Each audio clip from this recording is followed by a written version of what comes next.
Bu yalan mı ya bu doğru mu? En ayrılıkta yanmalı.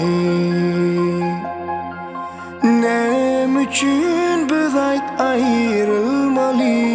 Abonentin telefonu ölçülmüyor.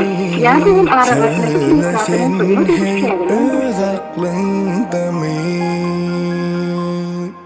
Meni düzme bu yollara hayır.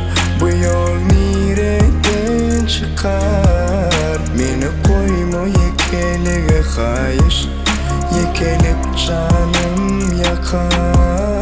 Meni düzme bu yollara hayır. Bu yol nereden çıkar? Meni düzme yekelige hayır.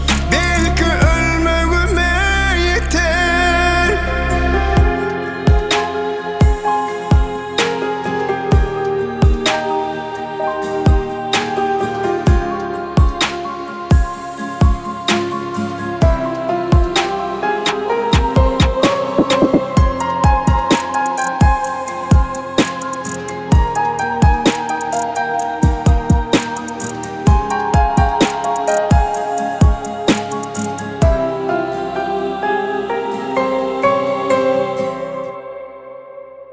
Her gün her akşam meni alnını kocağa düşünüp bilmedim sen döncüğüne.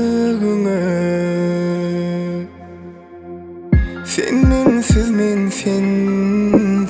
yalnız kalacağıma anana bilmedim men solacağıma. Bile boların diyen şu mi? Seni severim diyen şu mi? Beni bu yalanların içine koyup sevdin sen kimi? Beni dövme bu yollara hayır. Bu yol nereden çıkar? Beni koyma yekelige hayır. Yekelip canım yakar. Beni düzme bu yollara hayır.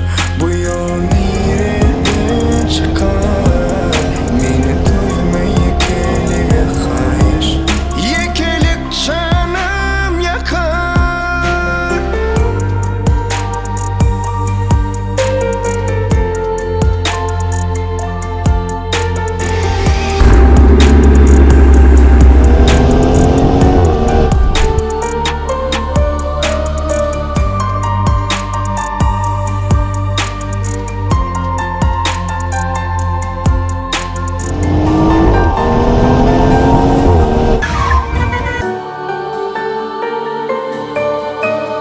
Bu yalan mı ya bu doğru mu?